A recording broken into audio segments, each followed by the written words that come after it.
Where are y'all finding these neighbors? Our neighbors have been having pool parties at our pool while we are not home. And this has been going on apparently for years.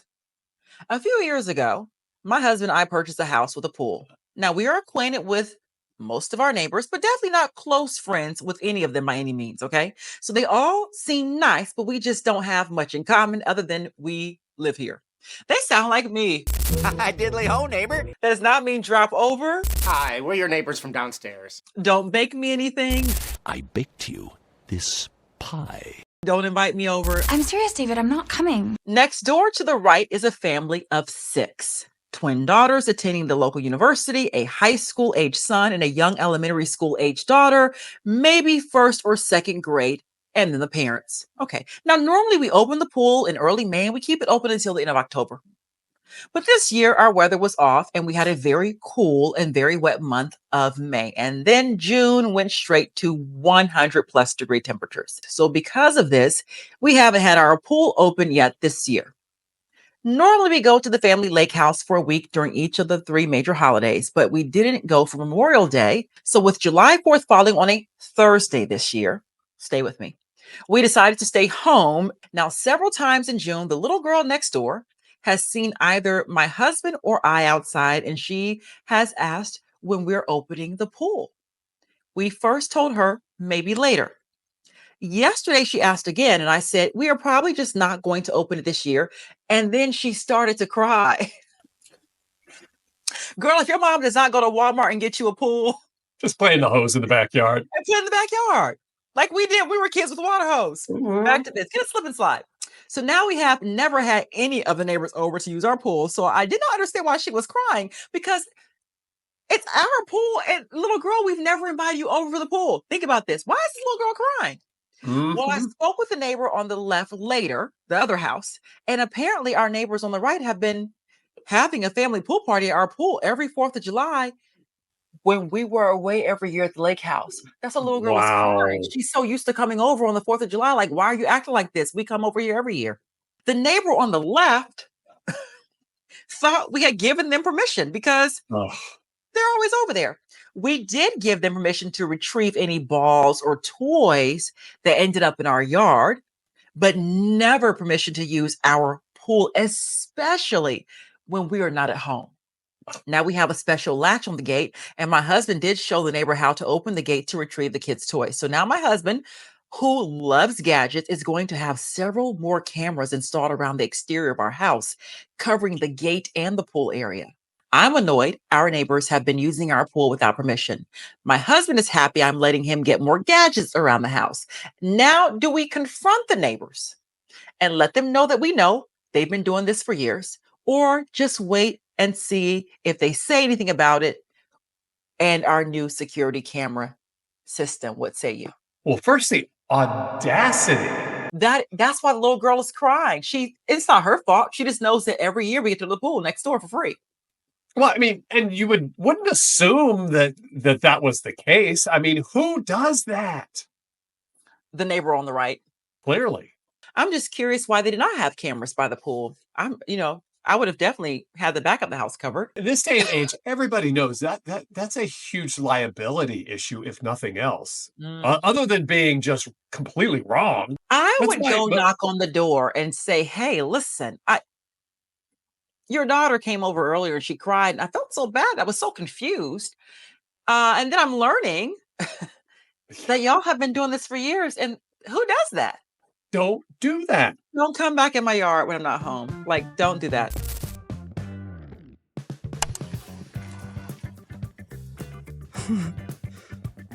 This is my next door neighbor hitting my car to push it out of the way.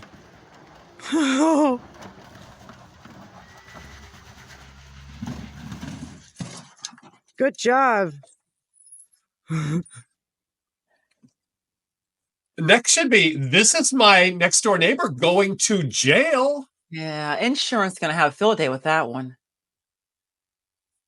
What's the context? Well, there is no context. It's wrong, right? But what's the context? Is it a parking war? Like, what's happening? I think it is. And It's here's the thing that person wasn't thinking about when you act like that out of like rage, whatever's happening, the person driving the car. You can't see what's behind that other car. What if a kid had come out on a bicycle or someone was walking? Now you've run over someone with your neighbor's car because you're being petty. That could have gone a number of ways.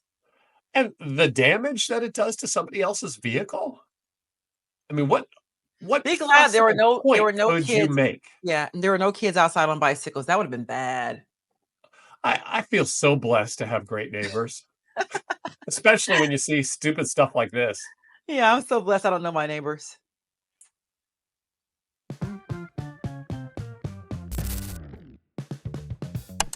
I live in one of the few scattered residential properties amid farmland right beside, but not inside, a micro development of about 20 properties that has an HOA. It's a dirty word for a lot of people, HOA. Shut your dirty little mouth! The HOA land and our land are separated by a thin windbreak of scrub trees and wild bushes. Some people in the micro development decided to host a neighborhood party to celebrate Halloween and to welcome the large number of new people who had moved into the area.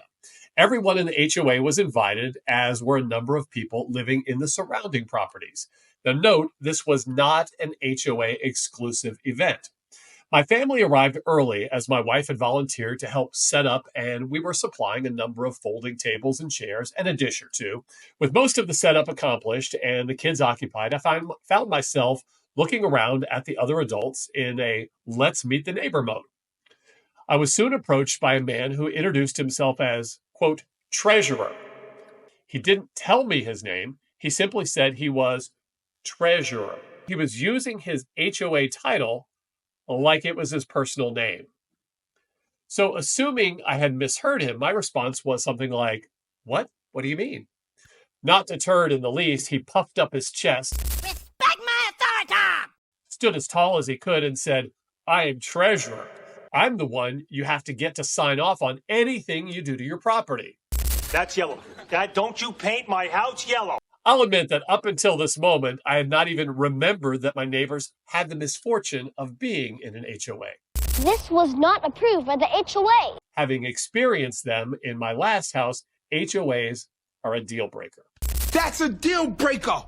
So, in addition to being a bit blindsided by the entire issue, I was immediately pissed by this dude's attitude. So I just said, nah, I don't have to worry about that shit.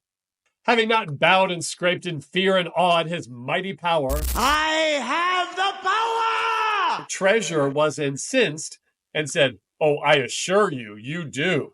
You had to agree and sign binding legal documents when you bought the house, to which I calmly responded, You see that line of trees? My house is on the other side. If I had kicked him in the nuts, he would not have deflated harder than he did, with the sudden realization that, to me, he was not treasurer. He was just the king of a very small little hill that I did not live on. Oh, I just got anxiety all over again. He turned right around and walked away from me and ignored me for the rest of the event. Let's face it, is all I ever wanted from him and his HOA to begin with. For some people, this is their moment. He was the treasurer. You remember that commercial? Violation, violation. It's none of your business. Is it my house? I would rather gouge my eyes out than go to an HOA meeting. Oh my God, they're torture. You guys, my husband hasn't mowed our lawn in like 3 or 4 weeks. You know, we're on vacation, hasn't been mowed. But we have this neighbor that's like really into landscaping. He really likes want the whole neighborhood to look really good, even though we have no HOA. I think he's outside mowing my lawn right now. Do y'all hear that?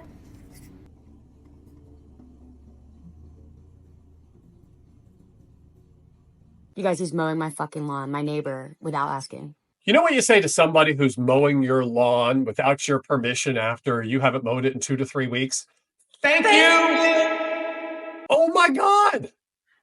And she was serious too. He got the old school lawnmower. He's not also riding more. He's putting in that work. Ma'am, people who mow the lawn like that, When he was little, he learned how to mow the lawn as a young boy. He probably worked around the neighborhood and made his little money, his little coins, mowing the neighbors' yards. Thank you. Part of the agreement when you buy a house in a neighborhood with a lawn is you keep it up. Maybe this guy just likes mowing lawns, shirtless, by hand. The conversation should have been, thank you, I'm sorry, can I get you a glass of iced tea? She tried to shame him. Girl, you look silly. Am I overreacting for asking my neighbor to stop holding her yoga classes in my backyard? Where are y'all finding these neighbors? So a few months ago, my next door neighbor, Karen, we're done. It's Karen. Yeah, Karen. Karen. My next door neighbor, Karen, started teaching yoga classes in her backyard. No big deal. Hey, Karen. Oh, go ahead, girl. Except her backyard has slowly started to spill over into my backyard. At first, it was just a mat or two near the fence, but now her whole group basically takes over half of my lawn every Saturday morning. It sounds like Karen's onto something, though. She's growing. She's getting more popular. One day, I look out the window, and they've set up an entire speaker system, blasting calming nature sounds and healing frequencies, all while I'm trying to enjoy my coffee in peace. I politely asked her if she could keep her class to her own side of the fence, and she just laughed, saying, "Oh, it's all one big green space anyway." Uh-huh. The kicker, last weekend they brought out incense, and suddenly my backyard smelled like a meditation retreat while I'm trying to grill burgers. I asked her again to maybe shift the class back into her own yard, and she told me I was being too territorial about shared nature and should appreciate the community vibe. So here's the question. Am I overreacting for wanting to reclaim my own yard, or is Karen taking namaste a bit too far? Namaste. What do you say? I'm thinking you send Karen a bill. You think so? That's your yard. Listen, Karen, please keep the speaker system on your side. Don't put the incense by my back door. I hate the smell if that's the case. But a couple of mats in your yard, I mean, they're neighbors. That's how it started. And now she's using her entire backyard. She's using the green space, the nature. Mm-hmm. And she's bringing nature sounds to nature. You know what? My new watering schedule is Saturday morning. Don't worry if some of the water gets over into your yard. It's nature. To keep the peace, I think she should join. She say, "Hey, Karen, I'd love to try the class next weekend." And then join. And then say, "Karen, this has been great. Listen, love it. I don't mind a mat or two, but the speaker can't be by the back door, and you can't have 18 mats. Can you just mind sort of keeping everybody?" And then that might help find a common ground. It's not common ground. That's the problem. It's my yard. Just put a gate up. Then Karen can't come in your backyard.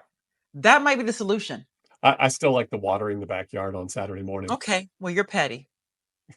You are right.